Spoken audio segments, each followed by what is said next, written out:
Hello everyone, my name is Nicholas Wiley and welcome back to another Transport One video. In this video, what we're going to be doing is we're going to be discussing the heat transfer rate for a co-current heat exchanger. Now in this part of the video, we are mainly going to be discussing the diagram, and later on we're going to get into three different things that are going to really help us crack open this and figure out what this heat transfer rate is. Now before we get into those things, I think it's important that we discuss our diagrams, and we are going to come up with a few equations that are going to help us, for specifically. So what we have in front of us is, you can barely see it. I'm not even sure if you can see it very well, but we have four dots on here, which is going to be our heat exchanger. And we're going to create this now. So let's just go ahead and hop right into it. First and foremost, what we're going to have is we're going to have two different streams as a part of our heat exchanger. First, we are going to have a hot, let me see if I can draw this curve correctly. This is going to be a hot stream of water. And at the beginning, we are going to call this our temperature at our hot inlet. Okay? Also, it may be important to note we are going to have two axes. This is going to be our temperature increasing, and this is going to be our position x in regards to our heat exchanger. Now, in addition, we are also going to have a temperature, our temperature at the hot, why can't I think of the name? Hot stream. This is going to be at the outlet O. So we have T high and T low. Now, in addition, we're also going to have a cold stream that is going to start colder and is going to be warmed through heat exchange, through heat transfer. So let's just go ahead and draw that curve. I don't want to draw it too steep.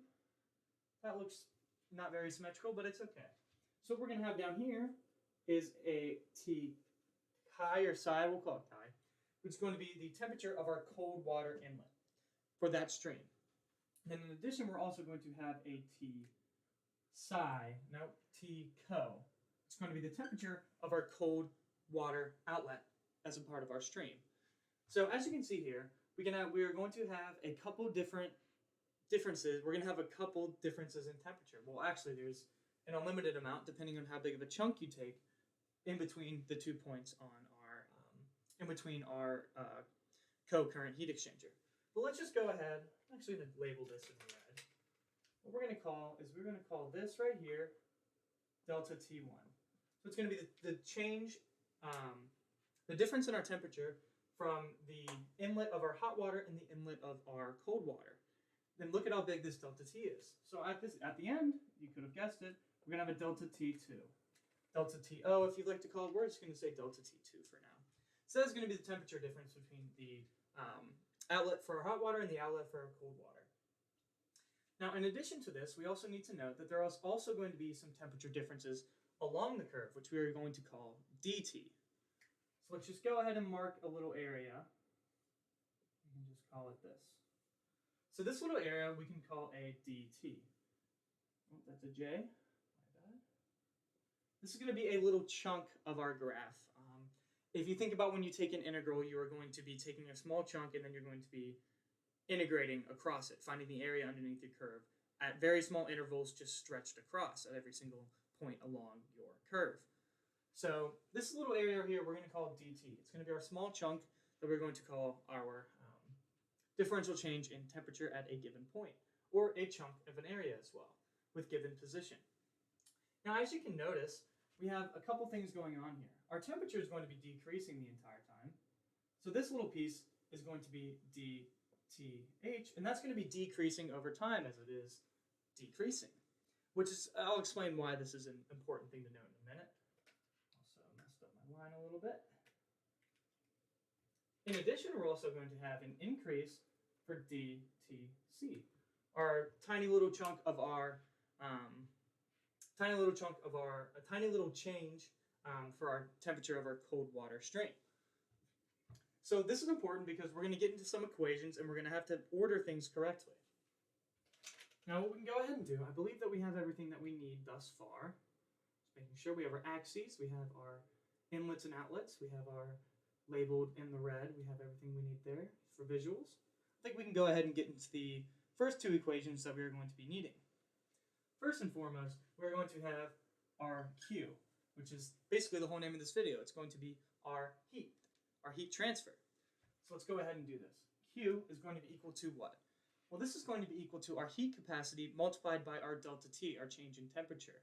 Now, it's important to note that when we're talking about heat transfer, we don't want it to be negative. We just want to have, it's more of a magnitude that we want for this. So to have a magnitude, we need to make sure that we order this correctly so that we have a positive number. The value will still be the same, but we want to have a positive value. And this is going to become more important when we get down to the cold water. But for now, just thought I'd make that clear. So we're going to have Q, our heat, is going to be equal to, heat transfer is going to be equal to, we will call this heat capacity, H, CPH, heat capacity, and this is going to be multiplied by delta T. Now, this one's easy to order because we want this to be a positive number because we want to have a positive heat capacity. So what we're going to do for this one is we're going to have our temperature at our inlet, T high minus T ho. Okay? And then as we were discussing before, at a given moment in time, we are going to have a certain change in temperature, which we can call our dT. And this is going to be equal to our dTH as well. So what we're going to have to account for this, as at a given moment in time, we're going to have to multiply R, again, our heat capacity of our hot water. We're going to have to multiply it by what number? What value do we want for this? Well, we want this change in temperature to also be positive. We're just talking about magnitudes here. So we're going to have to arrange this accordingly. While looking at this, we always have a decrease throughout our curve. No matter where you go, your step is always going to be down. So what do we need to do to make this positive? We need to make sure that we put a negative here. So we're going to have our heat capacity of our hot water, or hot fluid, whatever it may be. We're going to multiply it by negative dTH. This is going to give us a positive magnitude for our change in temperature. Now we can move on to our cold water, which we have at the bottom. We're going to use the same expressions, except we're going to be using the cold water for this, and we're going to have to reorder a little bit. So let's have Q is going to be equal to heat capacity of our cold water, CPC, multiplied by, again, making the magnitude very clear to you. We want to make sure that we have a positive magnitude because we don't really care about the sign in this case. Well, we do care about the sign, but what we're more aiming at is the magnitude. That's what's more important to us. A heat transfer rate isn't going to be negative. It's going to be positive for the most part, I believe. But you should understand, I'm just trying to make it clear. We're trying to make the magnitude positive for this. It's all about magnitude. We're not trying to get negatives involved in here. That'll just make our lives a little bit harder in the end. And in this class, we're trying to make our lives a little bit easier by doing steady state and things like that. Adiabatic, whatever it may be. Okay, so in looking at this, we want this to be a positive expression. So what we're going to want to do is instead of doing the inlet minus the outlet, that would be a negative number. Smaller number minus a bigger number. So what we're going to actually do is we're going to do T co minus T chi. So our outlet minus our inlet to give us that positive magnitude. In addition, for our change in our temperature, our small step, our momentary, why can't I think of the word? In the moment, our change in temperature, we're going to want to do the same thing. We're going to want to make sure that this is going to be positive. Now, lucky for us, this is always going to be the case. No matter where you are, you're going to have a positive increase. It's always going to be stepping up. So what we can do is we can simply just multiply this by our step in temperature at any given moment. So, okay, now that we have all these equations, we are going to be able to use some algebra to actually get us towards our solution for this problem. Now let's get into the algebra and also try and discuss some of the physical properties of our system, as well as, we might as well discuss now, our goal. Our goal of this is going to try and use the log mean temperature difference, I believe that is the proper terminology, to try and determine what our overall heat transfer is going to be for this.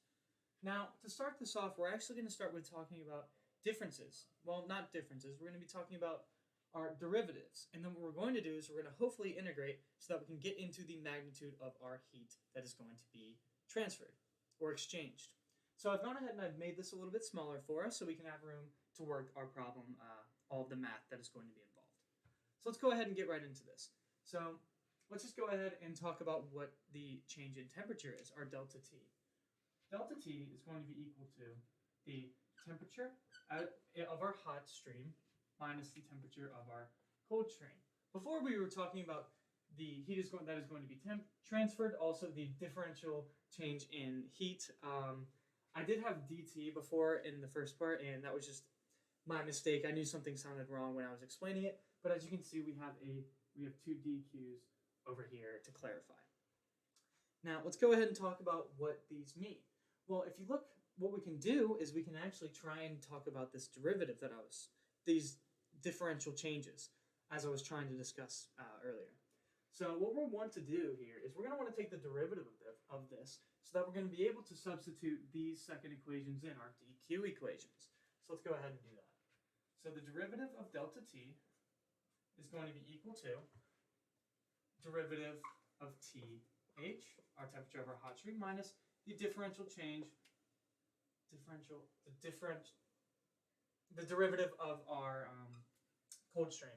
Now, what does this exactly mean? It's kind of hard to think about. It's almost like a second derivative. If you have a line, let's say like this, and then you take the derivative, it gives you the slope at every single point. But then if you take it a step further, you're talking about the change of the slope. So this is how the slope is going to be changing throughout. And it's kind of hard to picture unless you've taken something like calculus. But this, we're going to be talking about the change of our change in our system. We're talking about the change of our small steps that we are taking across the position as we move across the position of our co-stream heat exchanger.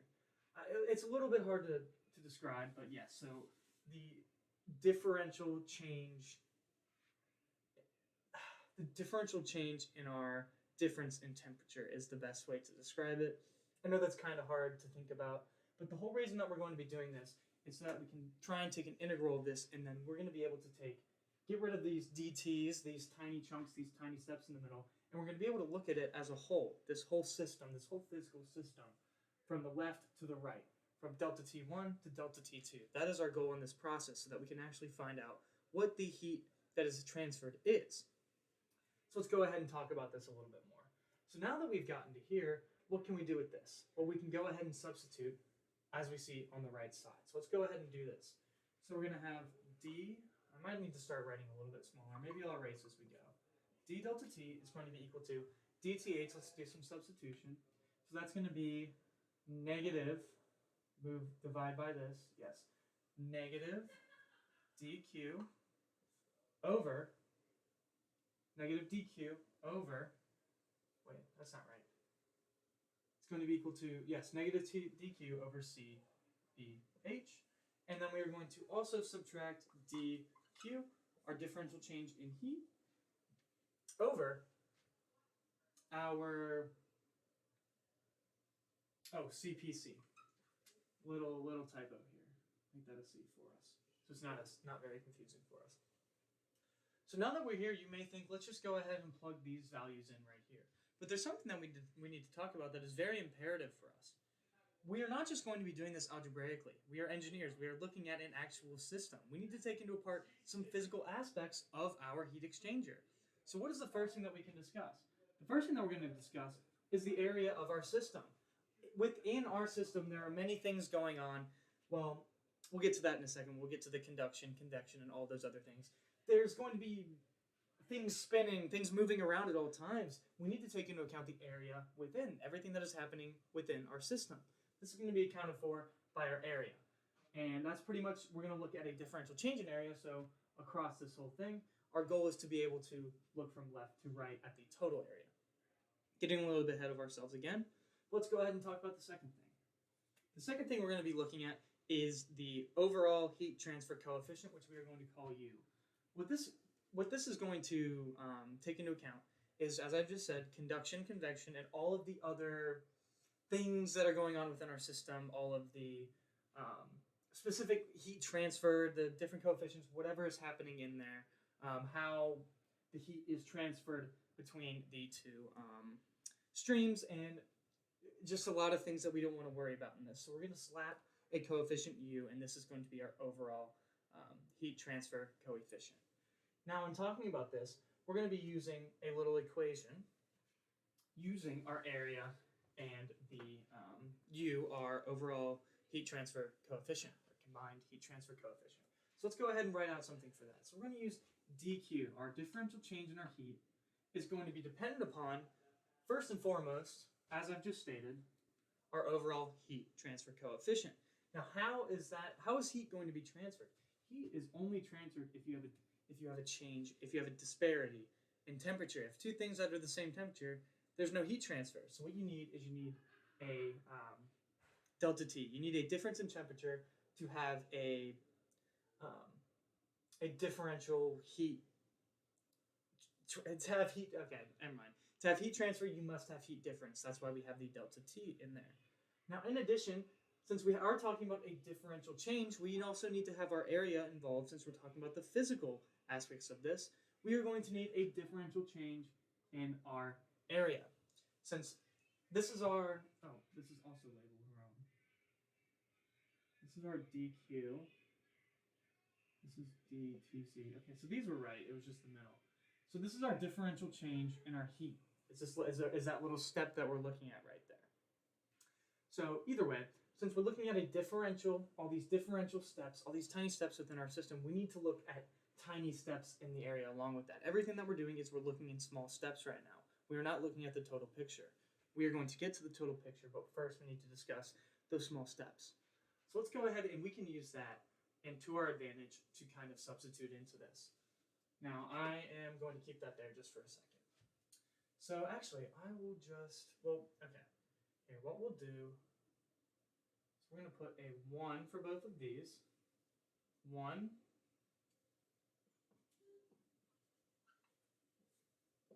Okay, that looks a little bit better. So all I did was I just took those both had negatives, so we put a negative dq up front. And now what we can do is we can substitute that in very easily for us. Hopefully that made sense. Just dq's on top, move them to the front, and simply just, why can't I think of the word? Distribute it. We're going to distribute this upon both, and then we get to the same place where we were before. So let's continue. So we're going to be left with is our differential change in our temperature difference, very weird thing to think about, is going to be equal to, dq is going to be u, and actually what I'm going to do is I'm going to go ahead and divide by delta T. Now, I also mentioned something very quickly with this. I mentioned the log mean temperature difference. Now, as you can kind of see, say maybe the pieces are coming together for you. When we integrate, we are going to be left with the natural log in our delta T's. We're not there yet, but that is why we are setting it up like this. So what we're going to be left with is U, our combined heat transfer coefficient, or overall heat transfer coefficient, multiplied by dA, which we're going to put at the end, and in here we'll put 1 over CPH plus 1 over CPC dA. And what we're actually going to do with this, as I've just said, is we're going to integrate. And rather than saying specific numbers, what we're going to say is we're going to go from point 1 to point 2 for both of these. Integrate our area from point 1 to point 2. Now you can kind of see things coming together. We're going from the left side at this T1, our delta T1, so we can call this point 1. And this is going to be our point 2 at the outlet. So let's go ahead and write this out. So what we're going to be left with the natural log of delta T, which is going to be evaluated from position 1 to position 2, is going to be equal to this same thing we'll leave for now, U 1 over CPH plus 1 over CPC. Kind of looks like a Q. CPC though. And then we are going to have our area evaluated from 1 to 2. Well, what is that? That's simply just going to be our area. We've effectively gotten rid of all of our differentials, our d, our derivatives. Now we are simply at the point where we have things that are simply working for us. We are back to the totality of our system. Just by using this right here, just by using the physical properties, we have actually figured out how to go from small changes into the entire picture. So now we're getting close to the end. So what I'm actually going to do is I'm going to erase everything above just to give us some more room. I don't like writing everything small because then you can't see very well what I'm doing. I am recording, okay. I always double check. Okay, so we're going to go ahead and write this up here. So as you may know, there's a rule of logs where down here we are going to be left with ln T2 minus T1. Now what can we do with that? A rule of logs is that you can simply say that this is going to be equal to ln of T2 divided by T1. So this piece right here is the beginning of our log mean temperature difference. I believe that's the right name. If I got it wrong, correct me. I believe that is the correct terminology. But either way, so what we're going to be left with is ln. Oh, that's going to be a delta T2 over delta T1. So ln of delta T2 over delta T1. Get rid of this for now. Is going to be equal to. Okay, now we're going to go ahead and try and substitute these CPHs and CPCs. Now that we've gone ahead, I've already said this so many times, what our whole goal was to look at the totality, not the small steps in between. Not all the small steps in between. Now that we've gotten past all the differentials and we've taken our integral, we are looking at totality. We are looking at big Q. I don't really need the H here. We are looking at big Q, though. We are looking at our heat exchanged. Our magnitude of our heat exchange, which is what we wanted this entire time. So let's go ahead and talk about this. So what we're going to want to do is we're going to want to substitute in our values. So let's see. So we have CPH is going to be equal to T high minus T ho over Q. But since it's on the bottom, we are going to have T high minus T ho on the top. It's going to be flipped. So it'll make more sense. So we would have, in this case, if it were on the top, we would have Q over our parentheses up here. But since it is an inverse, we are going to have our T high minus T ho on top. Hopefully that makes sense. And what I'm actually going to do is since both of these include Q, as you can see, we're going to draw Q out and put it in the denominator to make our lives easier for the final steps of this. So let's just go ahead and do this. So where we are now is we have UA over Q. Since we have that in the denominator, we are free to go ahead and put everything else in the numerator. So what we're going to have in the numerator is we're going to have T high. And I'm actually going to go ahead and move to our CPC down here. So we are going to want to group by T high and T chi. T high and T chi, that sounds very weird. It'll make more sense if we do it. So you can see we have a minus T chi. And then we have also a minus T ho. We're grouping by our inlets and our outlets because this is going to help us get towards the delta T1 and delta T2, as you can see. These two are grouped, paired together. These two are paired together. That is how we are going to do this algebraically now. We group them together. So let's continue. So we have minus T ho, and then we're going to have a plus T co. Okay, and we're actually looking pretty good here. Okay, so what is left to do? Looking at this, we can go ahead and group it a little bit better than this. We could multiply by Q and divide by ln. I think I'm going to wait to do that, though. Yes, I'm going to wait to do that. Let's just keep moving. So we're going to have ln, natural log of our difference in temperatures at our outlet, T2, over delta T1, which is going to be our inlet, our first position, is going to be equal to UA over Q, brackets, parentheses, T high minus T chi, minus T ho plus, minus T ho minus T co. Now why did we do that here? Because if we look at this, we have this in the beginning. This is also going to be our delta T1. So let's go ahead and erase this. Our temperature of our hot inlet minus the temperature of our cold inlet is actually going to be delta T1, which is looking very good for us. So this is going to be delta T1. What is our hot outlet minus our cold outlet? That's delta T2, as we can see here.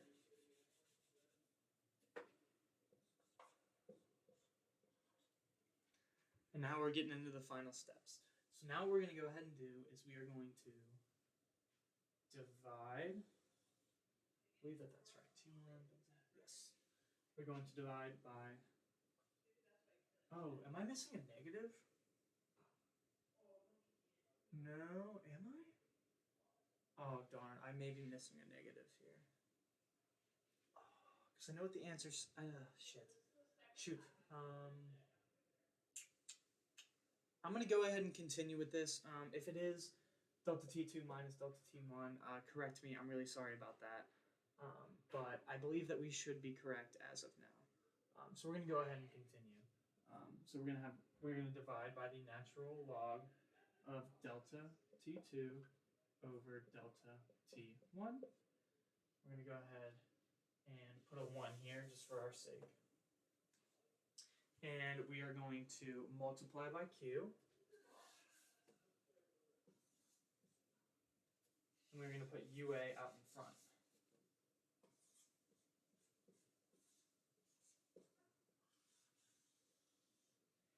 And I believe that this is going to be our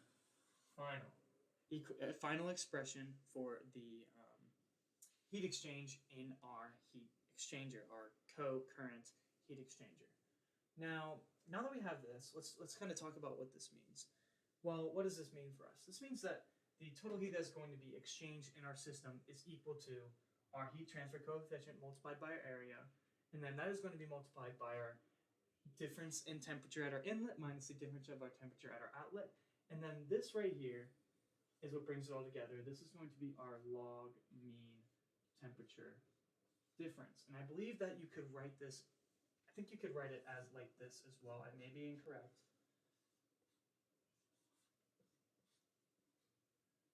Sorry, this is a little messy. So to make it look even cleaner, we could do our combined heat transfer coefficient multiplied by our area multiplied by delta T subscript LMT D. And this could be, we'll put a little question mark in parentheses. Won't put a box around that because we're not 100% sure. But this is what this is going to look like for us. We have gone from our heat transfer rate, and we have pretty much found out what the magnitude of our heat exchange is going to be throughout this system. Now, one more question that was going to be asked was, what we have here is we have a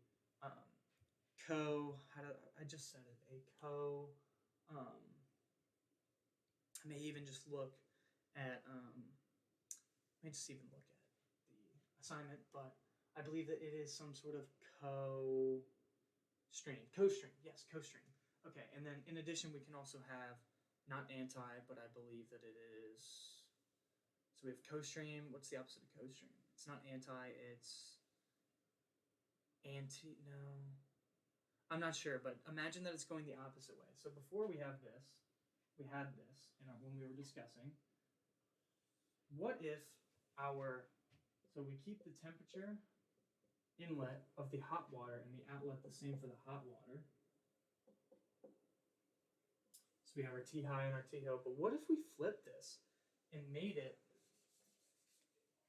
so that our cold inlet was on the opposite side? So you see what I mean? Instead of going in the same direction, they're going in opposite directions.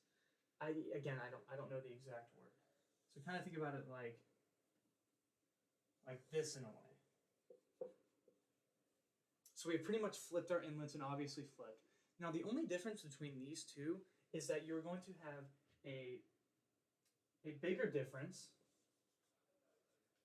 You're going to increase your delta T2 and you're going to decrease your delta T1. Now looking at our expression, does it really matter which way the water is going to be flowing? The heat transfer is still going to be the exact same. So the answer to this question is yes, this is going to work even if we have our inlet and our outlet flipped for the cold water or the hot water. Vice versa, it doesn't matter. It works when they're going in opposite directions. And that is because our expression that we have figured out has nothing to do where the inlet is, where the outlet is. All it is looking at is the temperature disparity from our inlets, well, not our inlets, from position 1 to position 2. All it's looking at is those differences in temperatures. And what we have is we have our area and our heat transfer coefficient that is going to take care of the rest for us. So all that matters for us is, again, just the delta T, the difference between position 1, inlet or outlet, just the beginning versus the end, or you understand what I mean. So I believe that is going to wrap it up for us.